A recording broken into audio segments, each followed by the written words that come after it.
got the ball on this one if he's ready to go. All right, we ready? We are recording. All right, let me get my notes up here. All right. Nobody else in the queue? Nope. All right. Just gotta get one more thing up here and then we'll get started.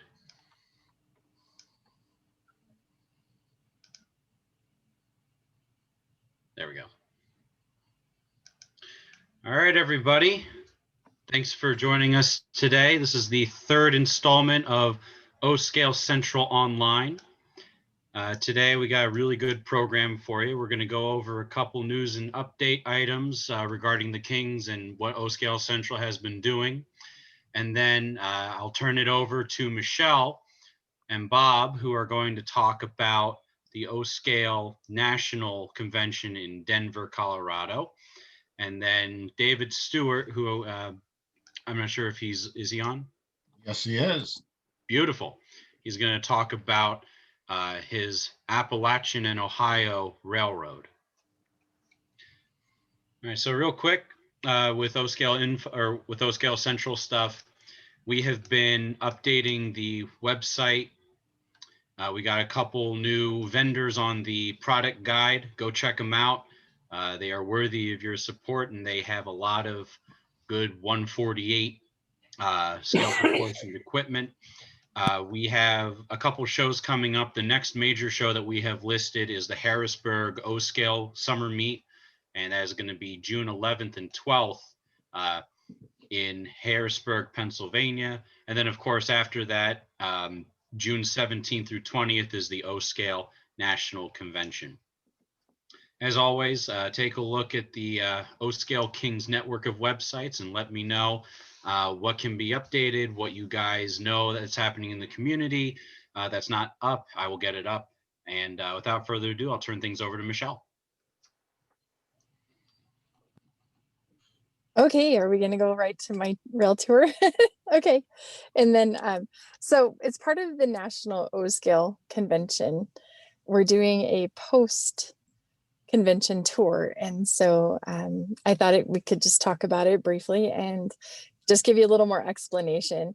I apologize, I'm in a car. I'm remote in Nebraska today, not even in my home state. So thanks for bringing my slides up. So our rail adventure will begin on Sunday at the end of the convention, and we will be gathering at the hotel where we will begin and end the trip so that we can leave our cars there, and you can check a suitcase there if you need to leave a bag at the hotel and only take one bag on the bus with you if you've bought a lot of trains and they're in another suitcase, which hopefully happens. We've arranged for us to be able to check suitcases. So, and you can leave cars there if we need to, or you can turn your rental car in and take a shuttle over. So, okay, so our tour is going to kick off on Sunday and we go to Colorado Springs, and we're going to go to the Flying W Ranch. And I don't know if you've ever done a chuck wagon, but they are so fun. And it's part of our Colorado culture is to do a chuck wagon every year. And so the Flying W actually went through a fire about 12 years ago, and they have completely rebuilt it, and it's new and beautiful, and their food is delicious, and they have, you know, kind of that Riders in the Sky kind of music, if you're familiar with that. So that's what we do our first night. We will also tour Garden of the Gods, which is a beautiful drive-through of a really pretty rock formation that they have in Colorado Springs. So, and then we stay the night at, I think we're at the Drury, and then we get up the next day and we get to stay again at the same hotel. So that's kind of nice. We get 2 nights in a row, so you don't have to haul your bags out that day. So the next day we get up and we ride the Pikes Peak Cog, which is opening brand spanking new on Memorial Day weekend. So we will be in the first month of it operating. Mr. Anschutz, who owns the Broadmoor, which I'll talk about next, decided to completely rebuild the cog, and he put $50 million into this project. And so it's beautiful, and it should be a fantastic ride. We go from the base to Pikes Peak, and we'll tour the brand new visitor center, which is just opening, and you get a beautiful view of Colorado.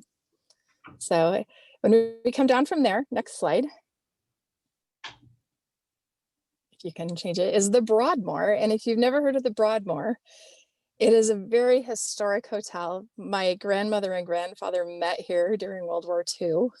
And it's a beautiful place. They have some museums there, which we'll be touring, and there is shopping for the ladies if they'd like.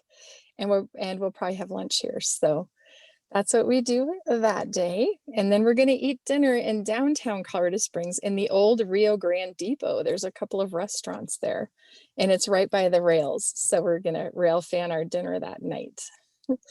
Okay, so next slide. The next day, which would be Tuesday, we're going to get up and ride the Royal Gorge Route Railroad. And we'll have some breakfast on the train if you'd like a breakfast and you didn't want to eat at the hotel, or you can have, like I always do, second breakfast. I think I was born to be a hobbit or something. I love second breakfast. And the Royal Gorge Route Railroad runs on the Rio Grande rails that go underneath the Royal Gorge Bridge. And it's a beautiful train ride through a canyon that's just fantastic. And we're in a car that has tables so that we can have breakfast. And this is what we do in the morning. So we're not going to do the bridge because that walk is unbelievable. So we're just going to look at the bridge. And then we're off to Pueblo. So go to the next slide. We're going to have lunch in Pueblo, and I have two different ideas. And once I get all the group together, I'm going to poll the group about where we want to eat lunch because there's choices. Then we're going to go to the Pueblo Railway Museum and the Union Depot. And I have friends here, so it's on the down low, but we're all going to get a cab ride in that locomotive right there on the Colorado and Wyoming. Paul said he could take us all on different cab rides around the yard.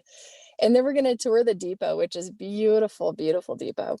I think it's the most beautiful one I've ever seen of that style of depot. It's fully restored woodwork, and it's just gorgeous. So we're doing that, and then we're off on the road again after we've had our lunch and gotten a cab ride, and we're off to Alamosa. And in Alamosa, we're going to stop and visit the locomotive number 169. This is a little wood burner that sits on display, and it has a beautiful parlor car behind it. But there's also a twin to it that runs on the Coomers and Toltec that we'll see the next day. So we're going to stop and see this one on our way to dinner, and we stay this night in Alamosa, Colorado. So the next day we get up bright and early for this one, and we go to Chama, which is about an hour and a half from Alamosa. And I have arranged a yard tour for us to walk around the yards before we board the train. And then we board the train and we go all the way up to Osier where we have lunch. And then the train comes back to Chama in the afternoon. And this is my favorite train ride. My favorite of all time. So, and this evening we will head on to Durango after we do this. This is a whole day on rail, and it's just fantastic. So, by the way, we crossed between New Mexico and Colorado, I think 13 times on that train ride, back and forth across the state line.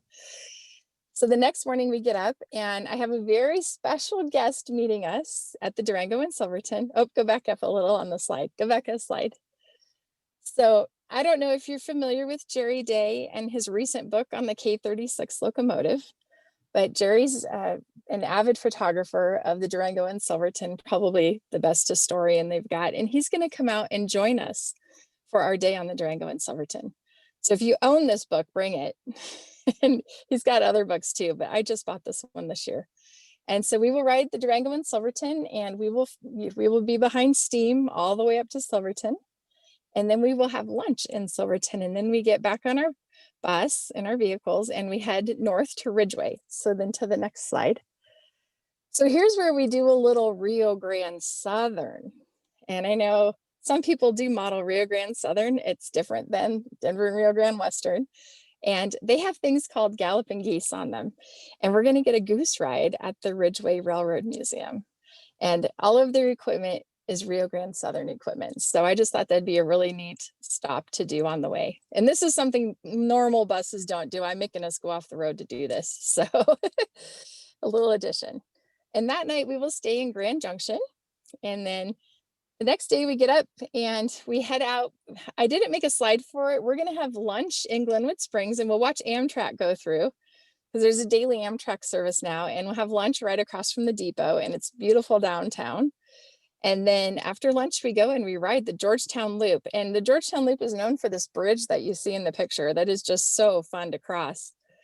And so we will do the Georgetown Loop, and then we're back into Denver. And you have ridden all the trains of Colorado except one that we just couldn't cram into the trip, which is the Leadville, Colorado and Southern. And yeah, it's going to be a fast trip, and you'll want to take a nap in the bus every day because I'm going to keep us hopping to rail things. So anyway, that's our trip. And then the next day you can fly out on the Saturday at times of your choice. The hotel has a shuttle to the airport. It makes it nice and easy. So does anybody have questions?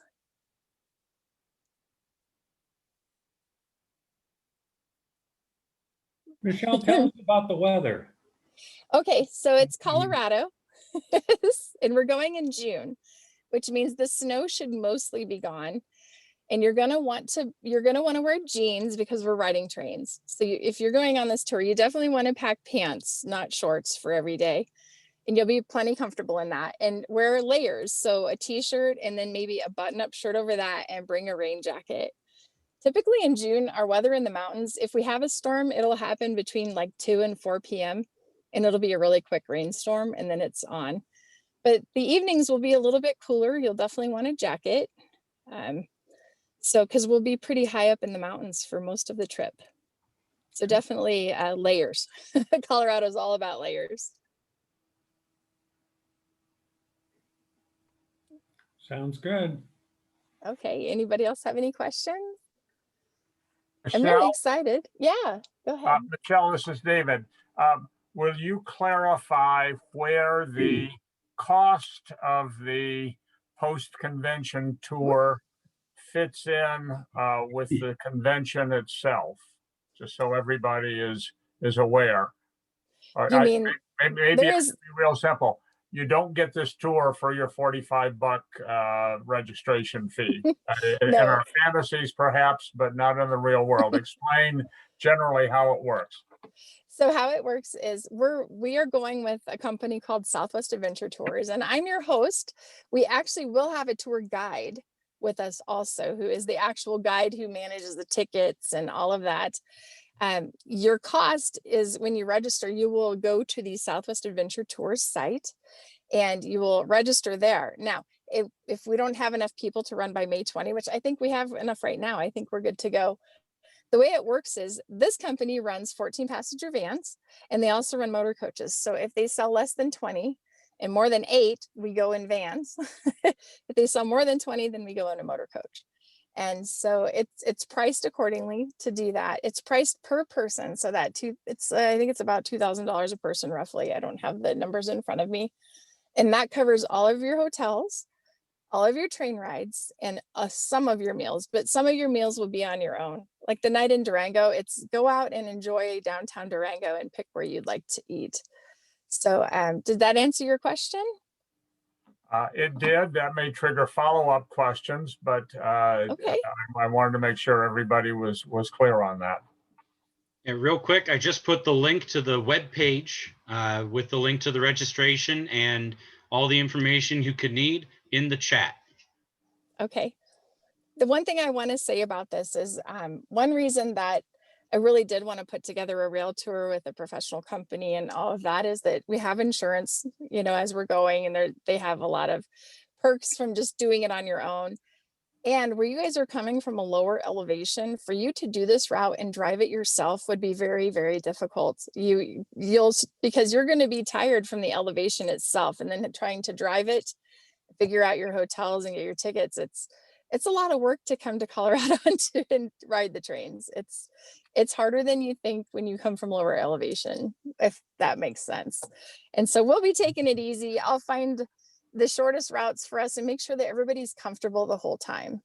We'll definitely be attentive to how you're feeling and walking around and stuff. And we've arranged for a lot of things where we get to pull up and drop off right at the door kind of deal, which is really nice. So I guess if you have questions, feel free to contact me personally.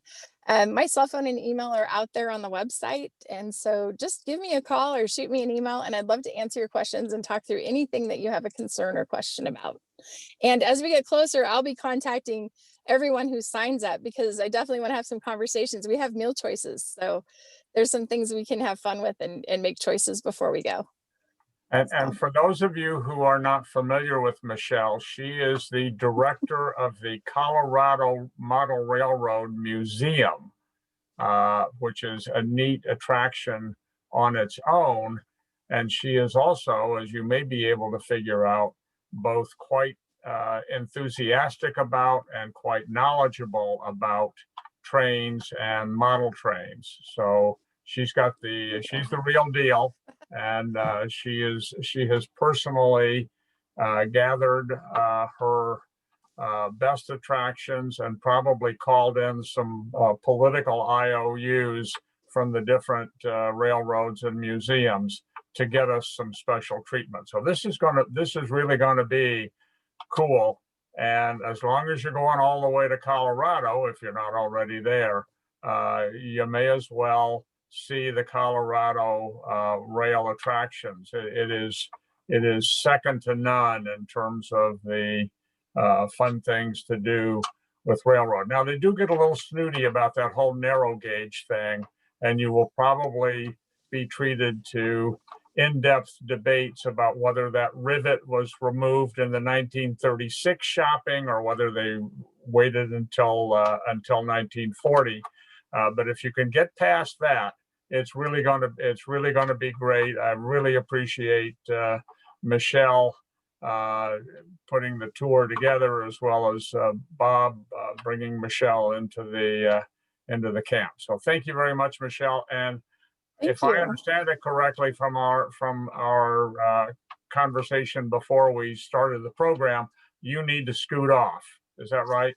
I do. I am moving my grandmother today, which is why I look really non-professional, and I apologize for that. I'm in Nebraska, moving my grandma into my house in Colorado. So I need to run, and thank you guys so much for having me. And I'm excited for you all to come to Colorado. You know, I'm president of our state tourism board.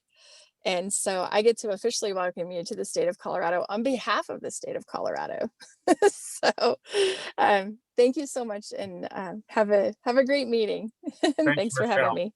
Okay, bye. And for those of you who are on the fence, you should really do this tour. You're going to be glad you did. And for your friends who might not know about it or not be as pumped as Michelle and the rest of us are, get the word out. I have a feeling that this is going to be a very popular tour. As Michelle indicated, we're already over the minimum to make it go. So assuming that nobody bails out, we're a go on this. And the question is how big and how good can we make it? Thank you, Michelle. Thank you, Michelle. All right, thank you. Bye. Thanks, Michelle. All right, and now I'd like to turn it over to Convention Chair Bob Jelen to talk about the convention and introduce our guests for the meeting. Bob, take it away. Well, thank you, Nick. We're getting registrations, and we're getting table rentals, and we're filling rooms at the motel. If you remember the last time we talked, those were the 3 R's: reservations, registrations, and rentals. So that's going well. We're also finishing up now what will be the initial draft of the clinics that we're going to be offering, and who's going to be giving them, and what the topics are going to be. I've been working on that this past week.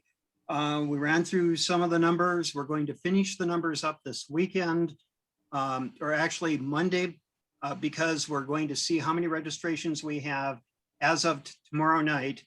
Tomorrow is the last day for people to get the maximum number of drawing tickets for the brass 4664 that we're giving away. So I just got off the phone with Bradley Cowell from the March meet, and he is coming out. He and a friend are coming out to the show. He had to rearrange his vacation because he's a railroad engineer, but he's on his way out, and he registered just a bit earlier today. I saw that come in because he wanted the most chances as well to qualify for that drawing. Of course, Nick has the online address where you register. The webpage also has the motel link. We're going to do a walkthrough of the motel next week again. I and John Gardberg, we're going to be looking at table arrangements, how we're setting up the contest room, the show and tell room, where we're going to put the sectional layouts, how we're going to handle parking outside. All of that's being put together. On a side note, Eric Lindgren has put together a cheat sheet, if you will, of great places to rail fan around the Denver area, and with his photos. So we're going to be putting that up on the website and promoting it. I'm trying to think of anything else. I panicked because I saw David Stewart leave and I thought maybe he's not coming back. But I could drive 4 minutes in that direction and knock on his door if I had to. Other things, those are the big things. We're pretty much ready to go. We are doing our sheet right now for volunteers, where we're going to need people, who's going to do it. We may ask some of you for help on occasion, but by and large, we're trying to use as many local people as we can who are just going to come in for the day. With that, if you have questions, either ask them or send me an email. Otherwise, I am going to hand it over to David Stewart, whose Appalachian in Ohio is one of the premier O-scale two-rail layouts in the country. I first met David at the O-scale convention held in Denver in 1994. And that was his first version that was on the cover of Model Railroader. Since then, he has built a new basement, and apparently there's a house on top of it. I don't know. I just walk through the back door into the basement every time I'm over there. And who wouldn't? But let's hand it over to David to tell us a little bit about the layout and himself and how the tour is going to go when we get to the convention. David. Can you hear me? Yes. Okay, we're having some connection difficulties on my end here all of a sudden. Wouldn't you know?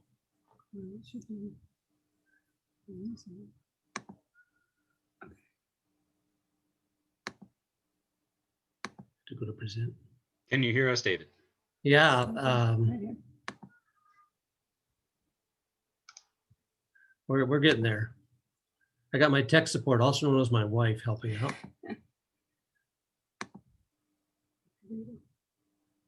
All right, can you hear me? Loud and clear. Yeah. Okay. And you can see my screen? Yes. Okay. Well, I'll give this a go. This is the first time I've ever done this, so we'll see how it works. I don't know how many of you are actually familiar with the Appalachian Ohio, my railroad. As Bob just mentioned, it was featured in the May 2006 Model Railroader.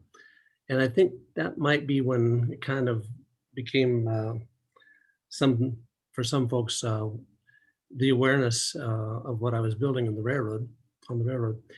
I'm fortunate to have many good helpers. Bob Sobel, one of my helpers, is a tremendous photographer, worked for HP, developing the color renderings of their cell phone cameras, for cell phone cameras in general, I should say. And so he takes fabulous pictures. This particular scene on ANO 1.0, as we call it, I don't know who may have seen this other than on the cover of the magazine, but this actually became a favorite of Tony Custer's way back in the day, and it wound up gracing the NMRA banner at conventions and open houses for smaller venues all across the country. And I don't know but what maybe it still is, but he had an affinity for Appalachian coal, if you recall. And so he wanted to feature this on their banner. So that also got it a lot of play. Ironically, it's for the NMRA banner, and I'm not even an NMRA member. So we'll just let it lay right there. In 2005, we found ourselves empty nesters. Our 4 kids had graduated from high school, gone off to college, getting married. My parents, who lived in a very nice carriage house above the garage we had built for them, needed special care. So they went to a retirement home. And my wife and I looked at each other and said, we got this enormous house for a family and parents, and it's just us rattling around. Why don't we find and build another house or at least move somewhere else. And so we looked around and eventually found a spot about 7 miles west of where ANO 1.0 resided. And so we set about building a new house in 2006. Nothing like O-scale to make you want to have more space. So I was able to get a cement contractor who would work with me to put pre-stressed concrete T-beams for my garage floor. These are 10 feet wide and 40 feet long. Each of the T-legs has, like right here, T-legs has 3 strands of cable, steel cable in them. So you can see there's a little bit of an arc there. When they place them in, put the floor in place, they put them in the notches here. It flattens out when you put a little coating of cement on top, and you've got clear span open space under the basement. When we studied it out, it looked like this. So here's like, whoops, go back here. Here's one of the T-legs right here, another one, and this one right here is the 4th one, and some ductwork for the rest of the house. This post right here actually is where the actual house begins. So I'm one of those persons that has a 2,300 square foot house and a 4,000 or 3,000 square foot basement. As you can see, it's all clear of obstructions, so it's awesome for railroading. So what did that gain me? I'll show you what, if you were standing in this area, looking up under these T-beams, or if you're right here, or if you're right here. First, if you're on the left, this is what you see today. There's a hump yard over here. There's a class rival departure yard up here. Staging's down here and here. So that's just 2 of the legs. Here's the middle section. This is called making use of inner space. It's kind of like a bonus room over a garage. It's an industrial switching area of Fillmore Heights. And here's on the left of that, to the right of that, here's Fillmore Heights over here, and here's a large paper mill.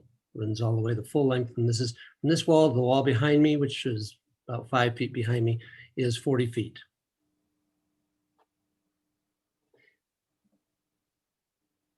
So you'll know you've arrived at my place because there's a ANO switch stand there, but this is a parking lot that I put out behind the house for all the operators and visitors to come.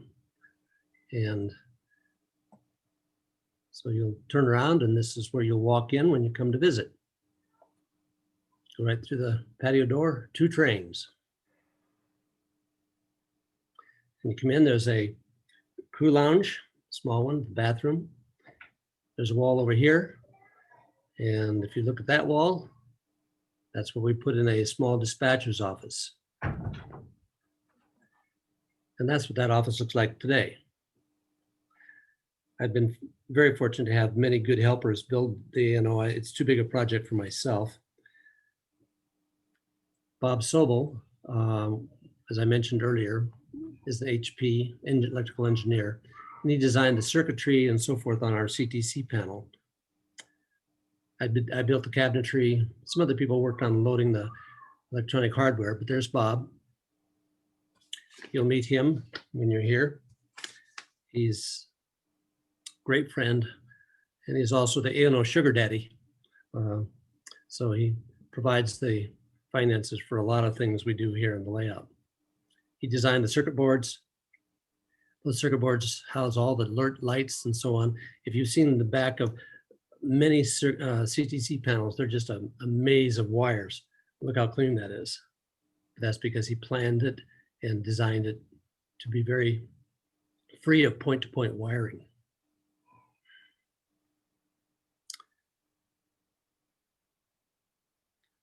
This little unit right here is transducer. When you make a wrong move on the CTC machine, it'll speak to you. So the board actually speaks to you. And we have a variety of funny things. We have a bell down here. This is from an actual CTC machine that announces when the train is on sheet. The ANO runs from Ohio down into West Virginia. It actually continues on up to Columbus and over to Cincinnati on the west and down to Marion, South Carolina on the south. Interchanges here with the CNOs that would naturally, if this is the route, on my imaginary town of Ridge. And we've got New York Central and Baltimore, Ohio, which also run through that area. So they are represented on the layout. And the Norfolk and Western likewise crosses the ANO. And then we had a couple of other Proto Freelance. Here's New River and Western, Bob's New River and Western. And we have another one at Mount Union. Right here, I didn't show it, but it's the Antioch and Dover. We'll see that in a minute. Here's the way it looks in track plan. I don't know if any of you have seen this. This is a rendering. It's on the ANO website. It was done by Jose Oliveira out in New York City. He saw the track plan in the Model Railroad Planning 2009 edition that I sent to Tony. And he sends this back to me. He says, I saw your track plan and I wanted to give you a colorized rendition of that. So this showed up in my mailbox, and I couldn't believe it that he took time to do all this. But when you walk in the door here off the patio, first thing you see underneath is when you walk in is a bridge complex that spans the Ohio River.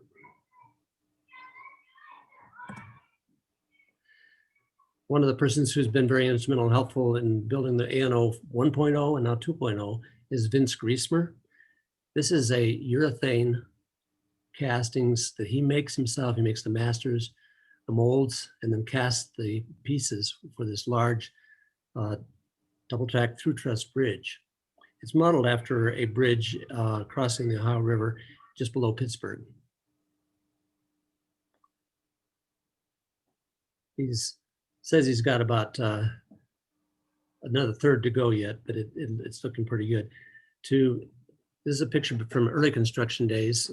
The substructure of this bridge, I want it to be solid all the way across. I didn't want it to be in pieces.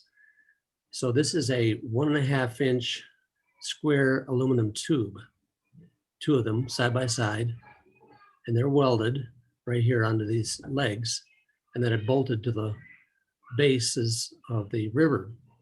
So this gives me a full, complete, solid stretch. And if you stand up underneath that, you would hurt your head. It wouldn't move. That's what I wanted. This area here is a deck truss, double track deck truss. This is the through truss, and this is a deck plate. So you've got a series of bridges that cross the Ohio River. Rick Bacon is another person who is very instrumental in building the railroad. Here's Rick working on Mount Union. This is his trackage here. I'll show you some pictures of Rick's work. He's a phenomenal modeler. We call him Sarge because he's recently retired from the military, Master Sergeant. All of the structures are scratch built, including like the little forklift here. He's got a chop shed.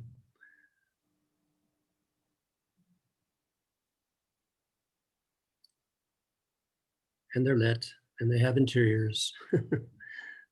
That's his railroad, the Antioch and Dover. It appears this guy was scared a little bit because he's levitating. Show you the detail that Rick does. Here's the lever that throws the turnout points here in Mount Union. Rick just finished his engine not too long ago. But it's still under construction.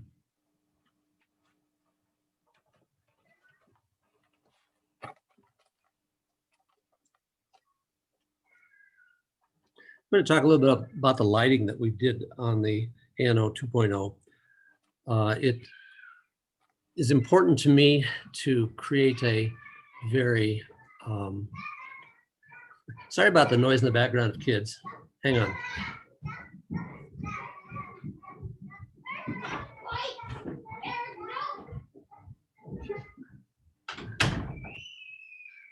Sorry, guys, we have a Mother's Day celebration going on, and I have 6 grandkids racing around here. You know, in every one of these Zoom calls, there are assignments that are made.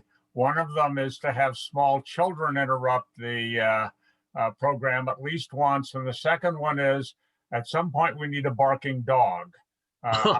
Obviously, David had the small children, and I assume that we are still going to get the barking dog at some point. If you've already made that commitment, you can raise your hands. Otherwise, we'll just do it impromptu. Thank you, David. We don't have a dog. So we'll probably pass on the dog and just opt for those kids. One of the things I like to do is make sure the layout is well lit. So we have some cans. I'm going to show some ways in which we lit the railroad here. These are some can lights. We use those to shine across this aisle because it didn't work on that other aisle to put a valance. But here we have a valance and we have some fluorescent bulbs up in there. And I use the grids to protect people's eyes from seeing the lights. There's another light. This is going, the Ohio River Bridge is just to my right out of sight. So that's how we lit that bridge top down. This is looking at Millport Yards here on the left, wraps around to the paper mill on the right. But we've got this complex of control panels. What's the purpose of them hanging over the layout? Well, if you're standing on this side or this side and you're looking, you're going to get the lights from this side. In this case, you're going to get the lights from can lamps. If you're standing on this side looking this direction, you're going to get these fluorescent lights that are behind this valance in your eyes when you come around. So I thought, well, that doesn't look good. How am I going to protect the viewer's eyes from those lights? So as I thought about it, I thought, well, where am I going to put my control panel? Well, maybe I can just do a box that hangs down. I can put the panel within it, panels within it. And from one side, this is what you see. This is from the Millport side. So you've got a sky, there'll be some conveyor housing reaching over across the, with some supports across the rail into ostensibly another building on that side. If you're on the other side looking, here's the other view, same thing, be a support with some piping going from this industry to something obviously that's in the aisle. I think I'll back up for a second just to give a little explanation. You'll notice we have two kinds of panels here. This is obviously a CTC type panel. And so it controls everything that interfaces with the dispatcher. So when trains are coming out of the staging yard or out of the Millport Yard, he will push this traffic lever to the right, meaning we want something to leave going to the right. It corresponds onto the dispatcher panel with this correspondence light after he codes the button, and a train is dispatched and leaves then Millport Yards and heads out onto the main line. Same way, if this light's blinking, the dispatcher has coded for traffic arriving into Millport. And these are switch throws, switch levers for tracks that anything that comes out of this called CM Tower. Anything that comes out of CM Tower is controlled by the dispatcher's panel. Down here we have a model railroad type panel, and it controls the switches that this area, this far, that are not interfaced with the dispatcher in any way. But we do have repeater signals on this one. These are backlit, as we'll maybe see in another photo, for night ops.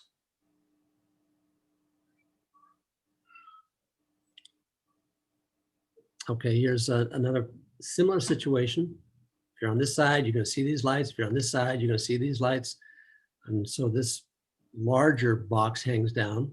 This is over the Morrison, West Virginia coal marshaling yards.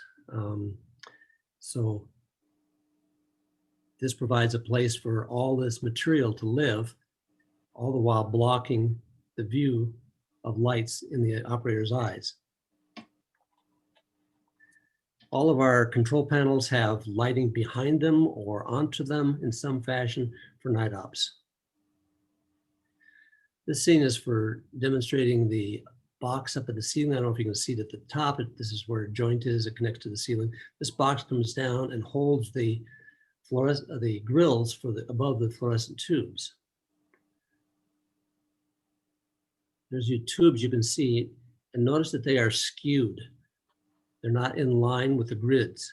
If you put them in line with the grids, you're going to have lines on your layout.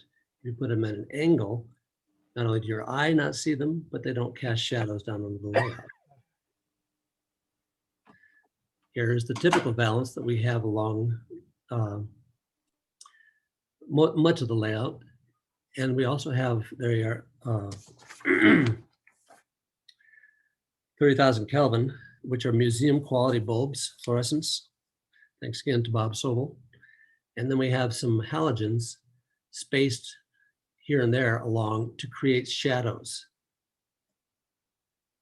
Notice that the hopper looks like the sunlight is off to our right.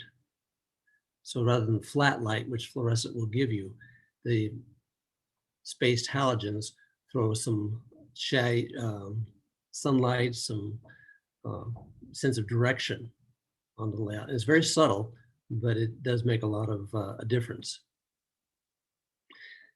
Here's a recently completed scene in the Cateford Coal Branch that is, well, was intended to be kind of a dim lit. I wanted to have a look of early morning, just rained, misty kind of scene.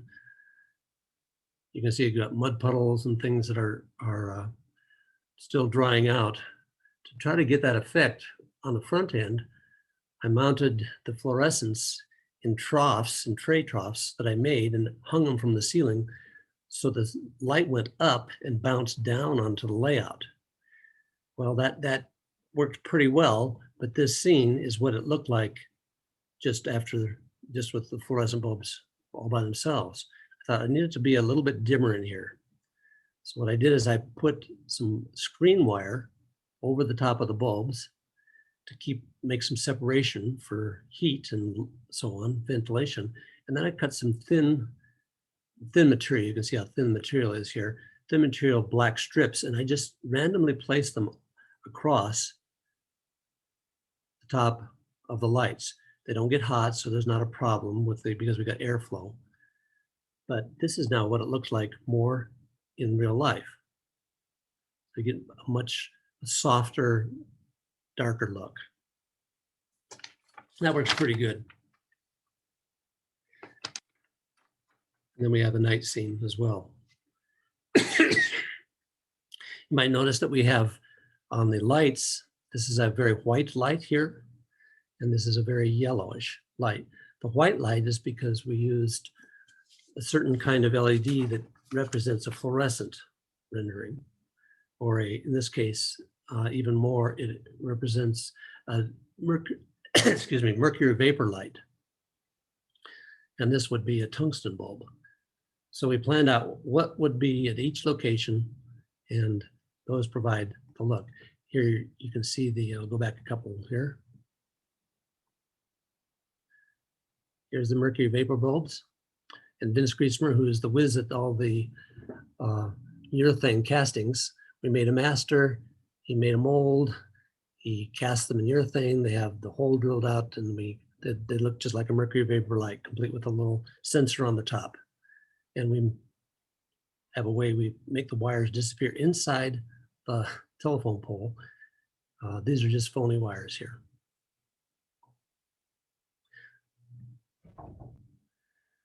Okay, so we have loaders planned for the ANO that actually load coal. And so this would be one of those sites that we actually, in between sessions, load the hoppers with coal.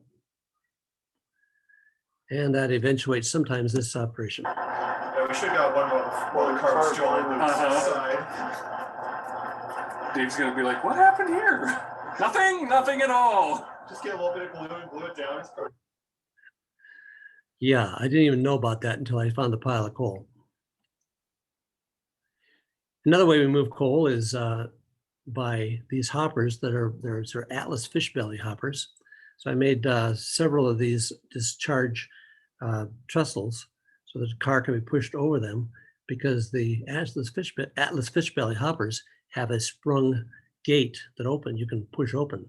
So as part of the operation, and Bob Kelland has done this himself. Yes, Bob? Yep, Bob's done it. And you actually unload the hopper right there at the trestle before your switch job is done.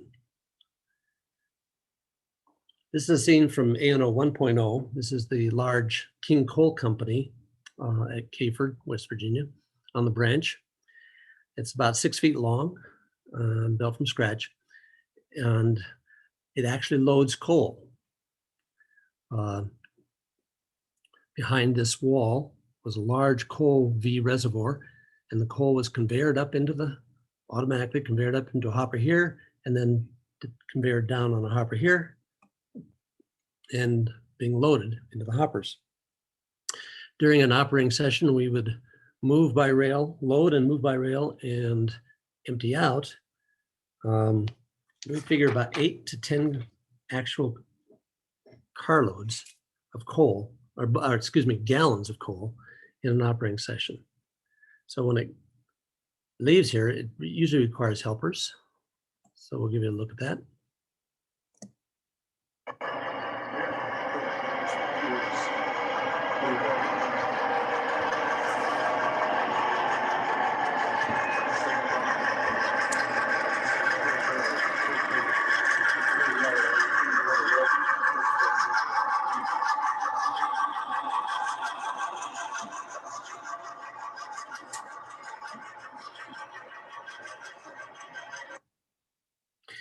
That trestle obviously needs some towers yet to be built. I'm going to build them out of brass, so I haven't gotten to that yet.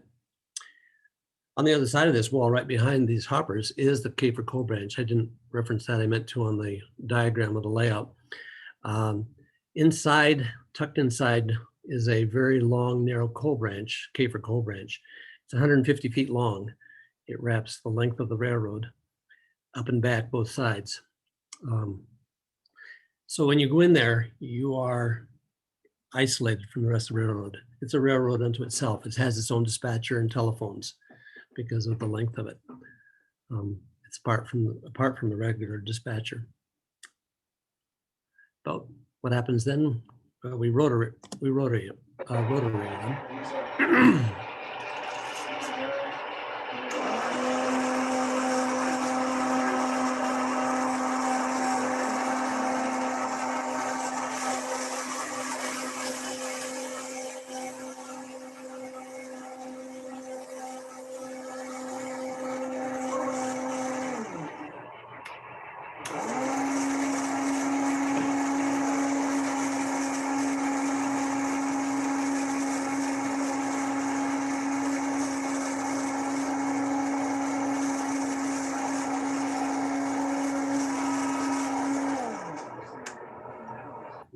So that is a model of the Whiting rotorside dumper.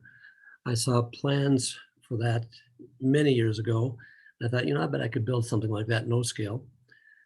So using some spare parts and styrene and plexiglass and brass and an old motor I found at a surplus shop, I built this thing. It's going to get a new motor here eventually, a quiet one. But it works very well and it works just like the prototype. So let's see, give you one more view of that. This is Jeff McDonald, whose High Plains layout in Boulder is on the layout tour. He's a phenomenal modeler and you'll enjoy seeing his layout as well.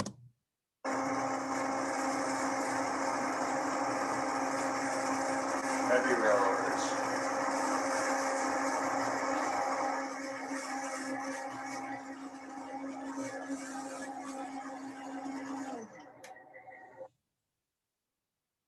I'm going to talk about track work on the ANO for a moment because I get a lot of comments on that. I hand lay all my track, have done so since I was in high school. So that's a skill that somebody taught me many years ago. And I really enjoy laying track. It's one of my favorite things to do.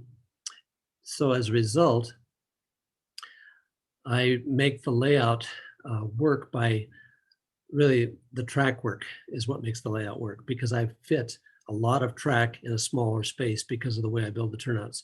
There's nary a straight turnout on the layout, I don't think, just because I tend to build it with the flow. Is it prototypical? Well, that's where I depart from the Proto 48 modelers, because I'd have to say some of that is not typical or not prototypical. But I'm okay with that because I'm all about the operation and the fellowship and the enjoyment of it, and not so much a stickler of, well, that shouldn't be looking like that. I've got turnouts that range from everything from about a number 6 to a number 14 on the layout, depending on the location. But on the left, here you can see, this is coming into the coal marshaling yards of Morrison. There's a large preparation plant that will be sitting over here. It may actually have a mock-up by the time you guys come here for the convention, sitting over these inbound tracks. Coal is emptied. Idle hoppers at a dumper house, shaker house right behind us here, and be conveyed up into the big coal prep plant. And then it's reloaded into the hoppers. And then they're taken over to this storage yard and classified. I modeled 1968, so they were still classifying coal cars by individual car numbers. So one coal car is going one direction, another one's going another direction, and they actually have to be classified. So this is the coal classification tracks. It's kind of a fun job, but notice the three-way. The three-way gives this possibility of reaching these tracks without having to have a much longer space. To our right was Morrison, and in this is Ricksburg, West Virginia. We've got straight trackage here. We have a small yard because we have a number of merchandise turns that leave out of here. And so we had a small yard here. And coming around the other side, we've got the engine terminal. Well, that means that basically on right here, where it makes the big bend, that's where all the trackage has to come apart if I'm going to have any length on my switch, on my yard tracks. So what I did is built a lot of long three-ways, curved three-ways. This is leading into the engine facility. You see the three-ways there. This track I just added in here last month because we found we needed a place to hold coal power on that side of the main line. This is looking down on the going into the yard tracks. So it's a typical spiral or pinwheel ladder. We've got three ways. Everything's butted up against everything else. What you can't see in this, particularly, so I'm going to give you a closer view, is if you'll notice this three-way coming out of here, we have two frogs on this three-way right across from each other. So train coming down and taking the middle route, the wheels don't know which way to go because you can't put a guardrail in there. So I made this a movable frog so it throws in conjunction with the points back here. So there's a tortoise under the frog as well as the points, and they both throw. This frog will come this direction for travel on this track, goes that direction for travel up the middle track. Again, it's space saving, and you do what you have to do to make it work and fit, and it works very well. It's the yard throat. This is a view inside the Caford. We're almost done here. Inside the Caford branch, we've just knotted underneath out of the rain room in Linwood and Ridge. And yes, we have a little shay here that works the coal loaders. That large King coal plant that we saw earlier that loads coal, I had planned to sit right here at the lowest, at the far end and of the Caford branch. This is the town of Brooks. And so it was going to sit here and to be a large reservoir on the wall to load the coal. It was all set up fine. My problem was I put the King coal in place, studied it, looked at it, and I didn't like the scene composition. I said it was just, it overwhelmed the scene. It was too large for this space. Coming into Brooks, we have two tracks that allow for a train to come in, run around the empties, push them in, and then grab the loads and take them out. So we got two tracks in, and we got three coal tracks plus the fourth one that serves a team track and another small industry right here in the town of Brooks. So how am I going to get 4 out of 2 and have this track be able to reach all of them? This is what it looks like. So here's the 2 tracks coming in, and first coal track, second, and the third, and then this track going up to the freight house and team track and so on. It's reached by this track only. However, in order to do that and still have this connect to that third track to retrieve loaded hoppers, we wound up with a lap switch off the third leg of the 3-way.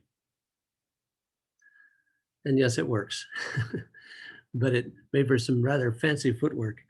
And is it totally prototypical? Well, I've seen some pretty amazing stuff on a prototype, but whatever, it works. So that's Craig Lynn. He plays dispatcher quite often.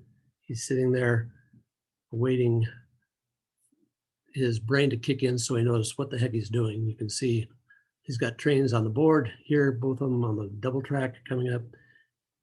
And I don't know if it was this scene. No, it wasn't, because this is going to be, the next scene is going to be Junior here dispatching.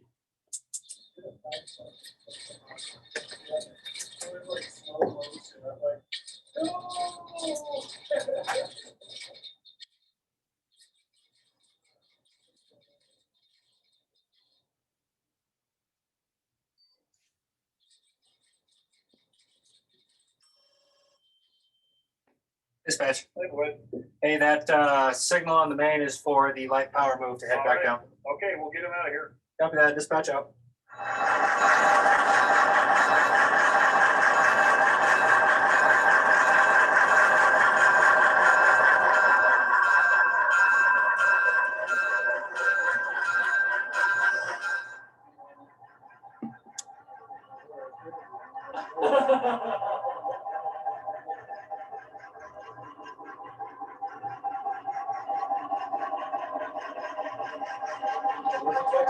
No, that's right. Text the guy on this way.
And there you go.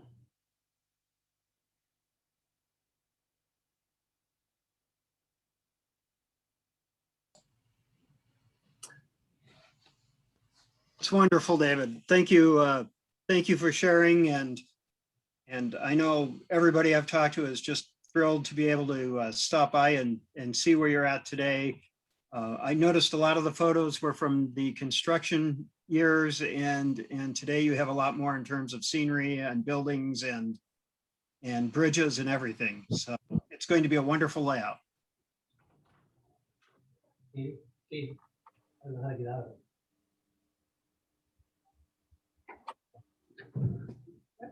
How do I go back to the screen? I don't know how to get out of this, guys. My wife's gonna help me out here. Good. Yep. All right, thank you. My technology bypass surgery had kicked in. All right. Well, thank you, David. That was a wonderful presentation, and I cannot wait to. I think I speak for most of us who are going when I say I cannot wait to see that when we get out there. It's amazing. Thanks.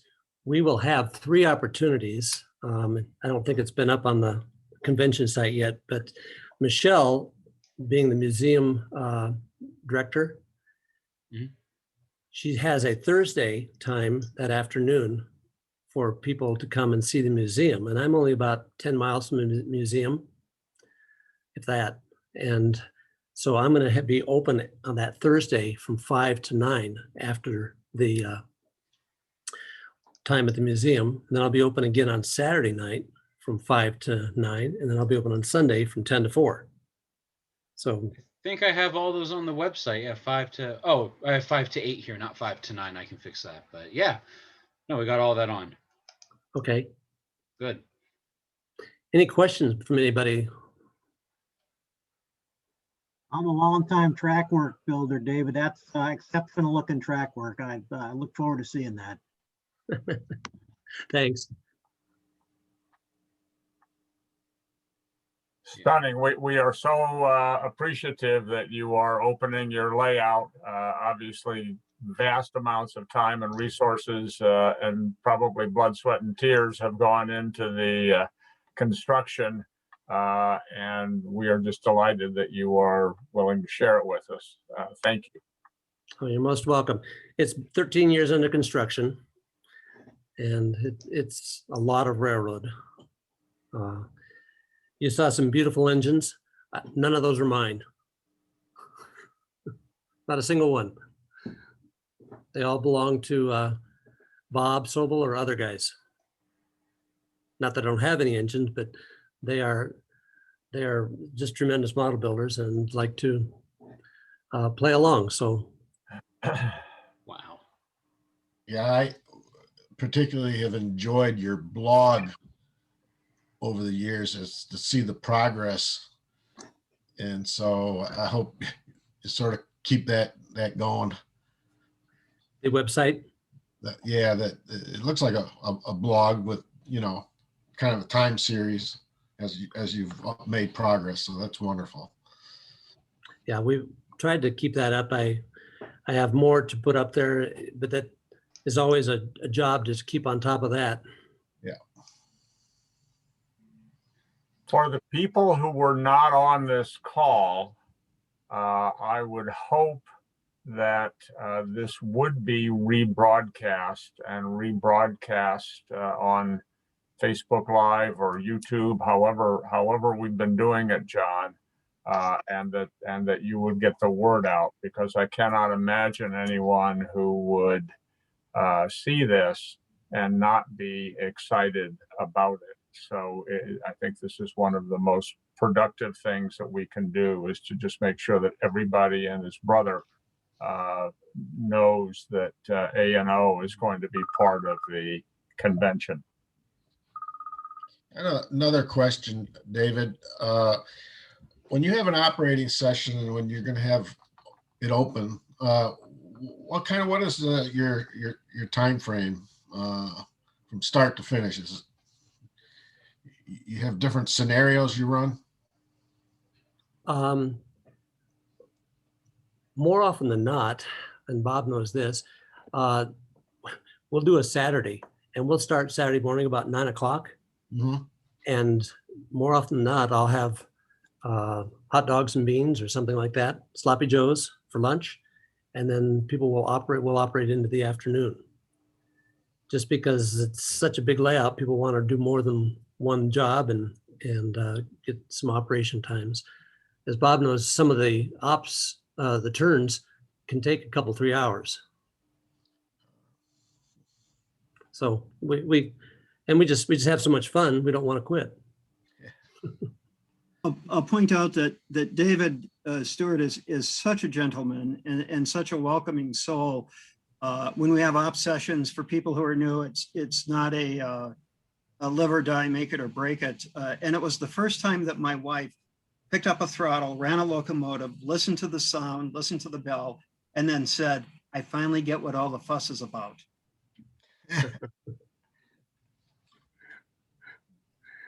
Thank you. Very kind, Bob.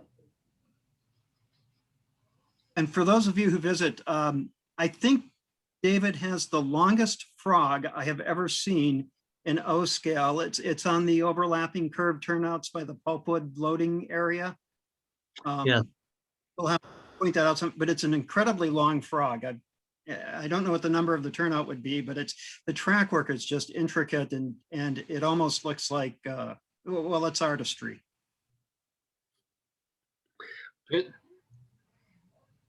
Yeah. I was gonna say, just as a show of hands for those of us who have our cameras on, who is going to the national convention?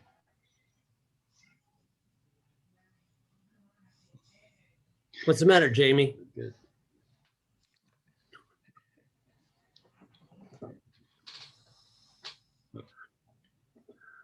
You're muted there. Yeah, I had a work commitment come up. Things have been quiet for a year and a half, and I have a work commitment come up that torpedoed my going out there, unfortunately. That's too bad. Gotcha. And just, by the way, the tour that Michelle has put together for that week following, that is an amazing. She's hitting all the highlights, and then some. For sure. All right, guys. Well, we've run a little over, but that's always all right. It's always, as we call it, Amtrak on time. Just to close out here, unless anyone has anything else they want to talk about. Yeah, David? Let's hit Bruce first. Bruce? For some reason, we're not hearing you, or at least I'm not hearing you. Yeah, I'm not hearing you.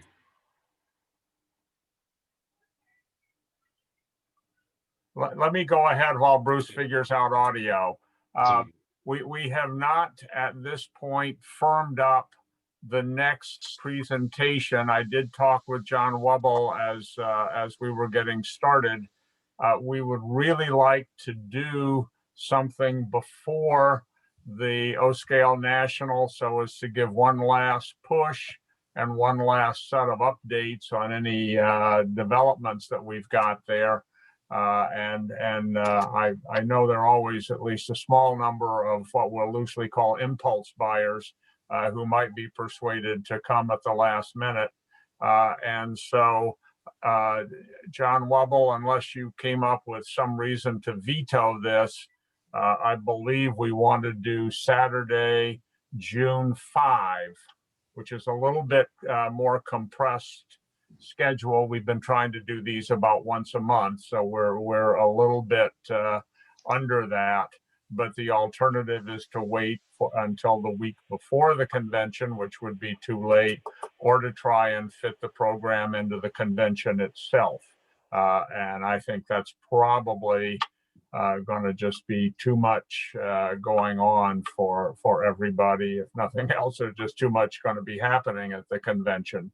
John, unless you wave your hand or tell me no, let's set this for Saturday, June 5, 3 p.m. Let's get the word out as quickly as we can. And for the rebroadcast of this, let's get that on the website and through the different Facebook pages and every other way we can get this out and get it out as quickly and with as much publicity as possible.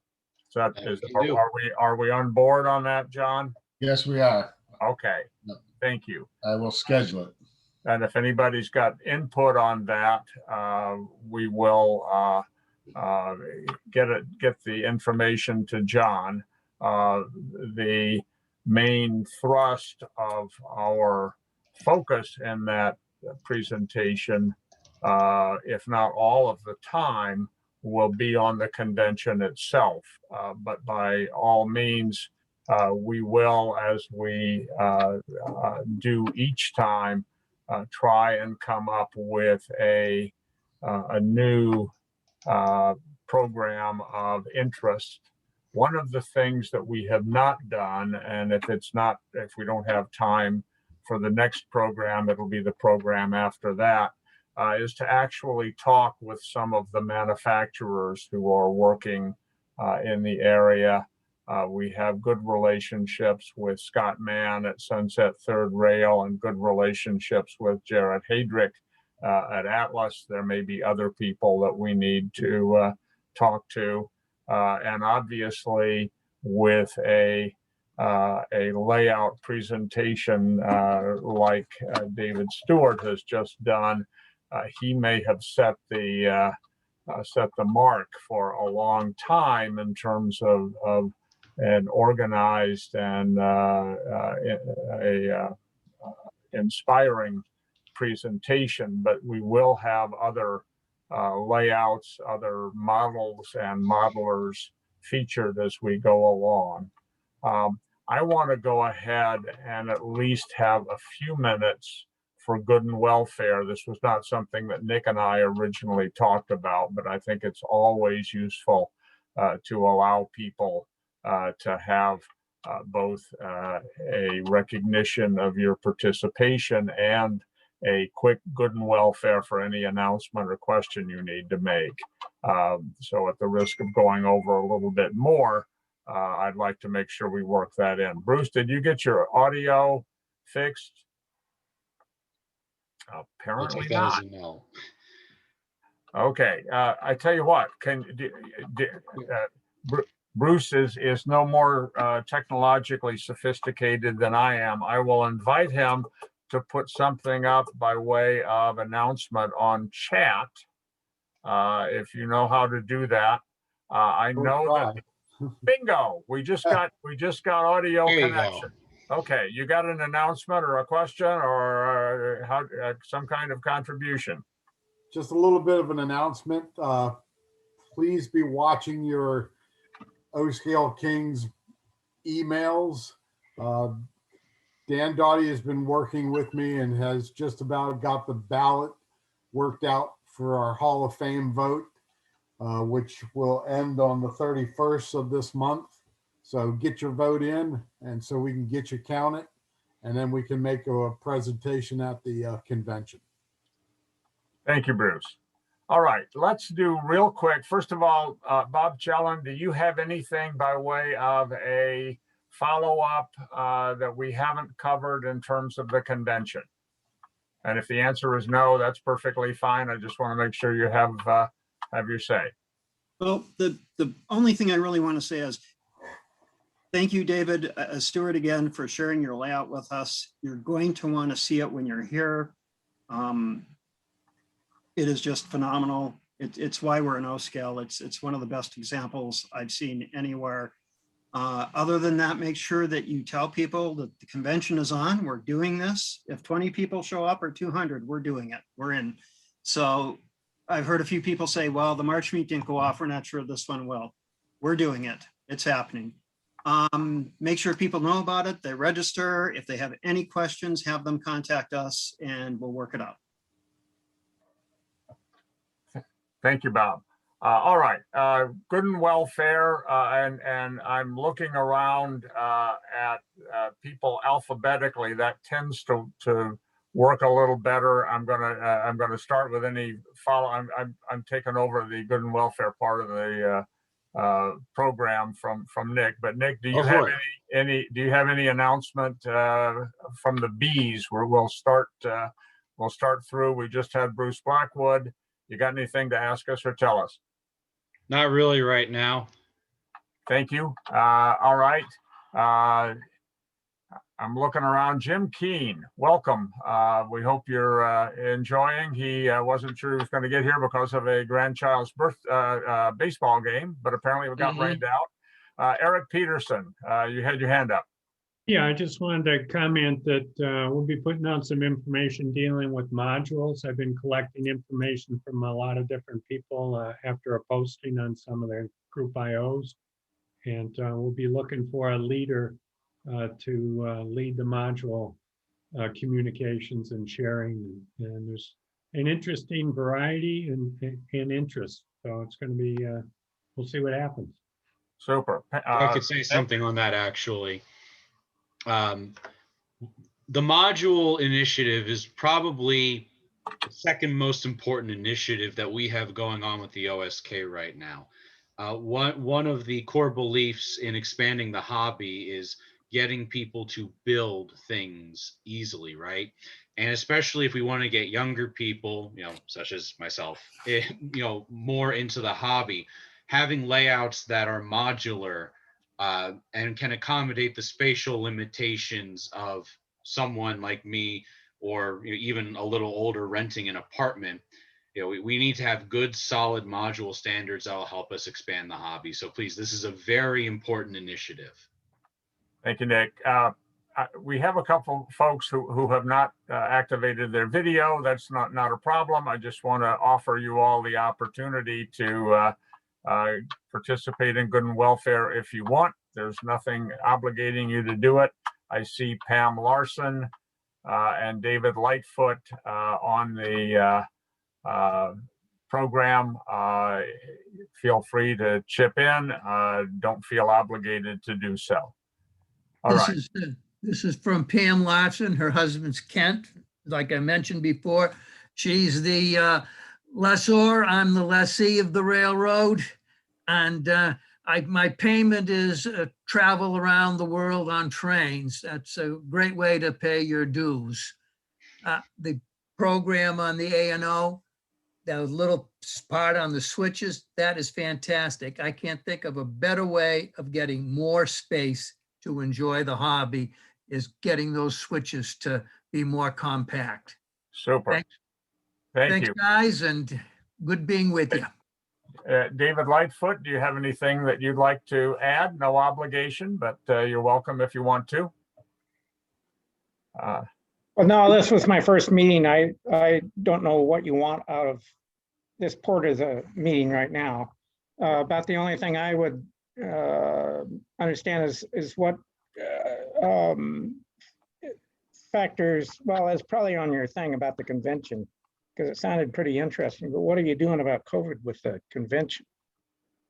Good question, and I think it's appropriate. I see Bob Jellin has stepped away, but I'm going to, I will add something. Dave Stewart may want to add something. I have talked extensively with Bob about the COVID, and I am assured that the convention management, that the hotel, and that the various transportation modes, including Amtrak and the airlines, are taking this very seriously. They've indicated they will comply fully with whatever the public health rules are in effect at the time. And things are going apparently opening up very slowly in Colorado. But I know that they meaning the convention managers, are very aware of this and taking it very seriously. Nick, you had your hand up? Yeah. So what I just did is I put in the chat the link to the COVID-19 statement that's been provided for the convention. So all the information will be there if things and as things continue to evolve.